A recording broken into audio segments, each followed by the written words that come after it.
দেখো এখানে কি আছে, একটি বর্গের পরিসীমা এ বাই কত, এ ভাগ 3 একক হলে এর ক্ষেত্রফল কত। এর বর্গের পরিসীমা, বর্গের কয়টা বাহু থাকে, 4টা, তাহলে এ ডিভাইড কত আছে, একটা বাহু দৈর্ঘ্য দেওয়া আছে, বর্গের পরিসীমা হচ্ছে এ ডিভাইডেড কত 3, তাহলে এর যদি এক বাহু দৈর্ঘ্য বের করতে হয় তাহলে এর নিচে কত দিয়ে গুণ করতে হয়, 4 দ্বারা গুণ হয়, যেহেতু বর্গের 4টা বাহু, তাহলে কত আছে এ ডিভাইডেড কত 3 ছাড়া 12, এর তাহলে ক্ষেত্রফল কত এ স্কয়ার, আর 12 কে স্কয়ার করতে কত হয় 144, তাহলে কত আছে এ স্কয়ার ডিভাইডেড কত 144।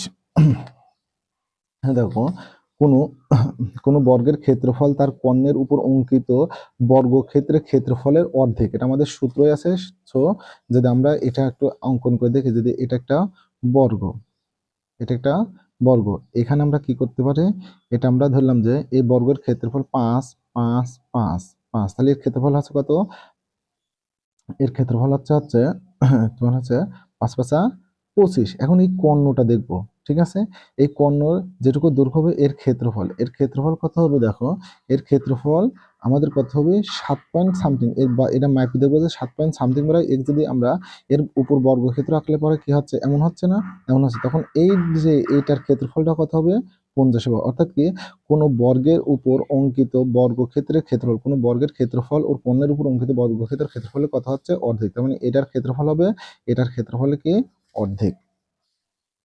এবার দেখো, বর্গক্ষেত্রের বাহুর দৈর্ঘ্য কত, 10 সেন্টিমিটার হলে কর্ণের দৈর্ঘ্য কর্ণের দৈর্ঘ্য হচ্ছে √2a, তাহলে বাহুর দৈর্ঘ্য কত দেওয়া আছে, এর জায়গায় কত দেওয়া আছে 10 দেওয়া আছে, তাহলে 10√2 অ্যান্সার হবে, ঠিক আছে। এবার দেখো, একটি বর্গক্ষেত্রের কর্ণের দৈর্ঘ্য কত, 6√2 মিটার হলে, 6√2 মিটার হলে এর ক্ষেত্রফল কত বর্গ মিটার।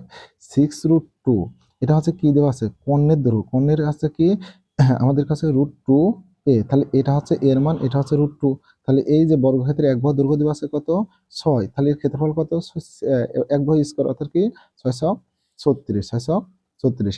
একটি বর্গের পরিসীমা 36 মিটার, পরিসীমা যে 36 মিটার হয়, তাহলে এক বাহু দৈর্ঘ্য কত আছে, এক 4 দ্বারা ভাগ করলে 4 নং 36, 9, এর কর্ণের দৈর্ঘ্য কত, তাহলে কর্ণের এক বাহু দৈর্ঘ্য হচ্ছে কত, এক বাহু দৈর্ঘ্য হচ্ছে 9, এর সাথে √2 লাগা দিলে কি হচ্ছে এর কর্ণের দৈর্ঘ্য। একটি বর্গের অন্তর্বৃত্তের ব্যাস কত, এত সেন্টিমিটার হলে বর্গের পরিসীমা কত, বর্গের পরিসীমা, এখানে অন্তর্বৃত্তের ব্যাস দেওয়া থাকলে অন্তর্বৃত্তের ব্যাস দেওয়া থাকলে সাথে 8 গুণ করলে যেটা হয় সেটাই হচ্ছে ওর পরিসীমার দৈর্ঘ্য, তাহলে এটা গুণ করলে হচ্ছে 3 8 24, 25 দশমিক কত হচ্ছে 6, তাহলে এর হচ্ছে পরিসীমা হচ্ছে 25.6। এখন দেখো, এত মিটার পরিসীমা বিশিষ্ট বর্গক্ষেত্রের ক্ষেত্রফল কত, এত মিটার পরিসীমা বিশিষ্ট না, তার মানে আমাকে কি করতে হবে দেখো, এখানে কত হচ্ছে 332, এটাকে পরিসীমা বিশিষ্ট বর্গের ক্ষেত্রফল না, তাহলে 4 দ্বারা ভাগ করতে হবে, 4 দ্বারা ভাগ করার পরে একটা অ্যান্সার বের হবে, একটা অ্যান্সার বেরোবে, ওকে গুণ করতে হবে কি, ওই অ্যান্সারে কি করতে হবে স্কোয়ার করতে হবে, স্কোয়ার করলে পরে আমাদের কি হবে ক্ষেত্রফল বের হয়ে আসবে, বর্গের ক্ষেত্রফল, ঠিক আছে। একটি বর্গের একটি বর্গের ক্ষেত্রফল কত, 16 বর্গ মিটার, বর্গ সেন্টিমিটার, 16 বর্গ সেন্টিমিটার ক্ষেত্রফল, তাহলে একে আমরা যদি কি করি, ক্ষেত্রফলে যদি কি 16 আছে, 16কে যদি আমরা রুট করি, রুট করলে কত হচ্ছে 4, তাহলে এক বাহু দৈর্ঘ্য হচ্ছে 4, এক বাহু দৈর্ঘ্য হচ্ছে 4, তাহলে এত বর্গ হলে কর্ণের দৈর্ঘ্য কত, তাহলে এক বাহু দৈর্ঘ্য 4 হলে 4√2, এর ক্ষেত্রফল হচ্ছে কি 4√2, এর ক্ষেত্রফল হচ্ছে 4√2। এরপরে কি বলেছে দেখো,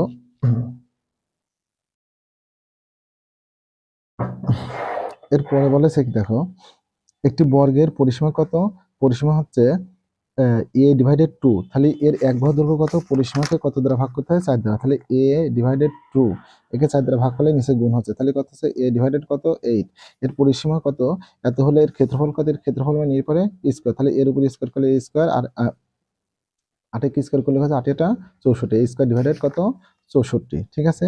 একটি বর্গের পরিসীমা 16 মিটার হলে এর কর্ণ দৈর্ঘ্য কত, তাহলে একে রুট কত, 16 রুট করলে পরে কত হচ্ছে 4, 4 এর সাথে রুট দিয়ে দিলে পরে এর কর্ণের দৈর্ঘ্য হয়ে যাচ্ছে বর্গের, ঠিক আছে, তাহলে 4√2। একটি বর্গের কর্ণের দৈর্ঘ্য এত মিটার হলে বাহুর দৈর্ঘ্য কত, এই যে √2 বাদে যেটা থাকে সেটাই হচ্ছে এর কি বাহুর দৈর্ঘ্য, তার মানে কি আমাদের কর্ণের সূত্র কি, কর্ণ ইজিক্যাল টু কত, কর্ণ ইজিক্যাল টু কত বাহু √2, তাহলে এই যেখানে দেওয়া আছে কত, এখানে দেওয়া আছে কত 5√2, তাহলে √2 সূত্র বাদ গেল, তাহলে এটাই কি হচ্ছে বাহু হচ্ছে না, বাহু। এবার কাছে একটি বর্গক্ষেত্রের 3 সেন্টিমিটার ব্যাস বিশিষ্ট একটি বৃত্তের অন্তর্লিখিত বর্গের ক্ষেত্রফল ও বৃত্তের ক্ষেত্রফলের অনুপাত কত? 2:পাই। 2:পাই, এটা আমাদের 2: কত হয়?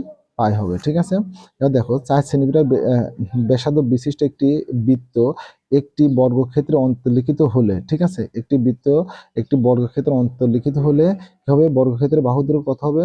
8 হবে। হ্যাঁ, একটা বৃত্ত যদি এটা যদি একটা বৃত্ত হয়, এখানে যদি একটা অন্তর্লিখিত হয়, তাহলে এখান থেকে এটুকু 4, এখানে এটুকু 4 আছে, বাহুর দৈর্ঘ্য 4 আছে। ক্ষেত্রফল কত হচ্ছে?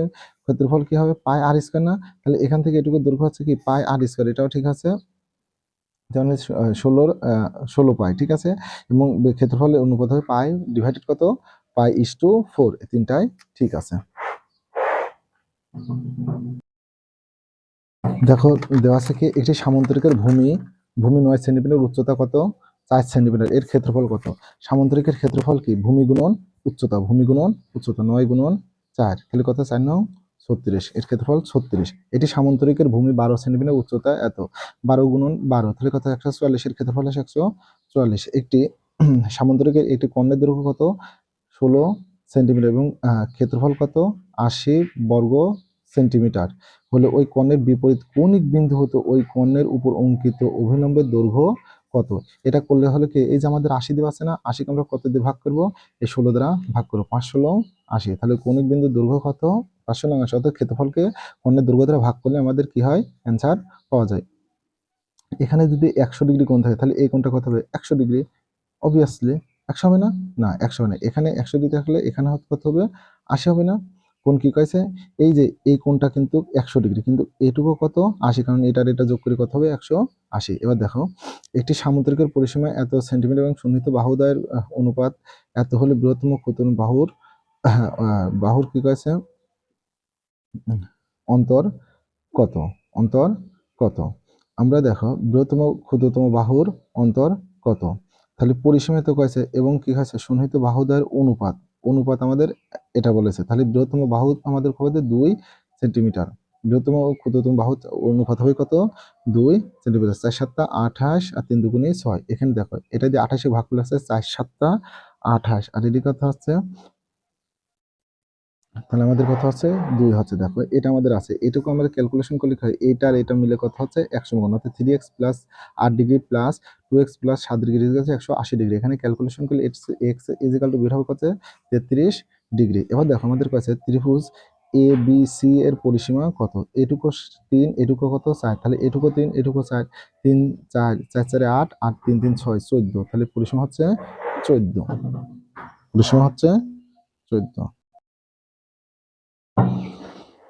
এরপর আমরা দেখি, দেখো এখানে আমাদের কি বলেছে? দেখো পি কিউ এস আর একটি সামান্তরিকের কোণ কত? কোণ পি এম কিউ, মানে এই কোণটা কত? 90 ডিগ্রি। এই কোণটা 90 ডিগ্রি হলে এই কোণটাও কত? 90 ডিগ্রি। এটা আর এটা মিলে 90 ডিগ্রি। যাই হোক, এখানে এটুকু 90 ডিগ্রি এবং পি কিউ এটা হচ্ছে 5 সেন্টিমিটার, ঠিক আছে, এবং কত? এম কিউ এটা হচ্ছে, তাহলে এটা যদি 90 ডিগ্রি কোণ হয়, এটি 5 হলে এটি যদি 4 হয়, তাহলে এটা হচ্ছে 3, এটা হচ্ছে 3 না? 3, তাহলে এটা হচ্ছে কত? 3 আর এই 3 6, আর 4 আর 4 8। এখন কি করেছে? পিএস এর মান বের করো, পিএস, তাহলে 3 3 6, তাহলে এডি কোণ হচ্ছে 8, আর এই আর কিউ কোণ হচ্ছে 8, আর হচ্ছে পিএস কোণ হচ্ছে 6। এবার এর কি হচ্ছে? ক্ষেত্রফল হচ্ছে কত? হাফ গুণন কোণদ্বয়ের গুণফল, তাহলে 6 আর কত? 8, 3×2 = 6, 3×8 = 24, তাহলে ক্ষেত্রফল হচ্ছে 24। এখন দেখো রম্বসের এক বাহু দৈর্ঘ্য 6 সেন্টিমিটার এর পরিসীমা কত? রম্বসের পরিসীমা কত হয়? রম্বসের 4টা বাহু সমান, তাহলে একে 4 দ্বারা গুণ করলে হচ্ছে 424, 24 হচ্ছে রম্বসের ক্ষেত্রফল পরিসীমা। একটি রম্বসের 2টি কর্ণর দৈর্ঘ্য কত? 8 এবং 12 একক হলে এর ক্ষেত্রফল কত? রম্বসের ক্ষেত্রফলের কর্ণের দৈর্ঘ্য কি? রম্বসের কর্ণের দৈর্ঘ্যের সূত্র হচ্ছে কি? হাফ গুণন কর্ণদ্বয়ের গুণফল, তাহলে হাফ, তার মানে এমন হবে হাফ গুণন 8×12, ঠিক আছে। তাহলে এখানে কথা হচ্ছে, এখানে যদি আমরা কাটি 4, 4 কত? 48, 48 আছে। রম্বসের দুটি কোণ এত হলে এর ক্ষেত্রফল কত? এটা গুণ করতে, গুণ করে 2 দ্বারা ভাগ করে দিলে হয়ে যাবে। দুটি রম্বসের কোণের দৈর্ঘ্য 12 15 সেন্টিমিটার, এটাকে 2 দ্বারা গুণ করি, একে 2 দ্বারা ভাগ করে, এই 12 আর 15 গুণ করে 2 দ্বারা ভাগ করলে পরে এর ক্ষেত্রফল বের হয়ে যাবে। দেখো বলেছে সুষম ষড়ভুজের শীর্ষবিন্দুতে উৎপন্ন কোণের পরিমাণ কত। সুষম ষড়ভুজের হচ্ছে প্রত্যেক শীর্ষতে কত হয়, 120 ডিগ্রি করে কোণ উৎপন্ন হয়। সুষম ষড়ভুজ মানে কি, যার প্রত্যেকটা বাহুই সমান, যার প্রত্যেকটা বাহুই সমান। এমন হলে এখানে 120, এখানে 120, এখানে 120, এখানে 120, এখানে 120, মানে প্রত্যেকটা জায়গায় কয়টা, 6টা কোণ উৎপন্ন করে 120 ডিগ্রি করে উৎপন্ন করে। তারপরে কয়েছে সুষম পঞ্চভুজের শীর্ষবিন্দুতে উৎপন্ন কোণের পরিমাণ কত। সুষম পঞ্চভুজের ক্ষেত্রে হচ্ছে 108 ডিগ্রি করে, আর ষষ্ঠভুজের ক্ষেত্রে হচ্ছে কি ষষ্ঠভুজের ষড়ভুজ হচ্ছে 6টা বাহু থাকলে প্রত্যেকটা কোণের মান হচ্ছে 120 ডিগ্রি, আর 5টা বাহু থাকলে প্রত্যেকটা কোণ হয় 108 ডিগ্রি করে। একটি সুষম ষড়ভুজের ক্ষেত্রফল কত, এত একক হলে এর বাহুর দৈর্ঘ্য কত। এর বাহুর দৈর্ঘ্য কত। তো ঠিক আছে, এখানে বাহুর দৈর্ঘ্য আমাদের ক্ষেত্রফল দেওয়া আছে কত, ক্ষেত্রফল দেওয়া আছে 18√3। এর বাহুর দৈর্ঘ্য আমরা বের করতে চাইলে পরে আমরা কি করতে হবে, এই যে এখানে যেটা দেওয়া থাকবে না, এখানে 9 দ্বারা ভাগ করতে, 9 দ্বারা ভাগ করলে হচ্ছে 2√3। তাহলে আমাদের ক্ষেত্রফল হচ্ছে কি, বাহুর দৈর্ঘ্য হচ্ছে 2√3। একটি সুষম এর কৌণিক বিন্দুর দূরত্ব 6 সেন্টিমিটার হলে ক্ষেত্রফল কত বর্গ সেন্টিমিটার। 6 সেন্টিমিটার হলে এর ক্ষেত্রফল কত। এখানে কি করতে, আমরা 9 দিয়ে ভাগ করেছিলাম, এখানে কত 6 দিবা নাই, তাহলে 6 এর সাথে গুণ করবো 9, আর ওর সাথে রুট কি করবো 3, তাহলে কত 6×9 = 54√3। তাহলে কৌণিক বিন্দুর দূরত্ব আছে 54√3। এটা দেখো এটা কি সুষম, এর কয়টা কোণ আছে দেখো তো, এর অবশ্যই কয়টা কোণ আছে, 1টা 2টা 3টা 4টা 5টা 6টা। একটি সুষম মোট কোণের পরিমাণ কত। এর পরিমাণ হচ্ছে, এটা হচ্ছে কি মোট 6টা কোণ থাকলে পরে কত হচ্ছে, 6 কোণে 120 দ্বারা গুণ করলে কত হচ্ছে 6, তার মানে মোট থাকছে কত, 8 সমকোণ। 8 সমকোণ, 8 সমকোণ থাকে, ঠিক আছে। একটা সুষম ষড়ভুজের মোট থাকে কত, 8 সমকোণ, অর্থাৎ 8×90। তারপর কি আছে, একটি সুষম পঞ্চভুজের প্রত্যেক বাহুর দৈর্ঘ্য কত, 4 মিটার হলে এর ক্ষেত্রফল কত। 4 মিটার হলে 4×36√3, 36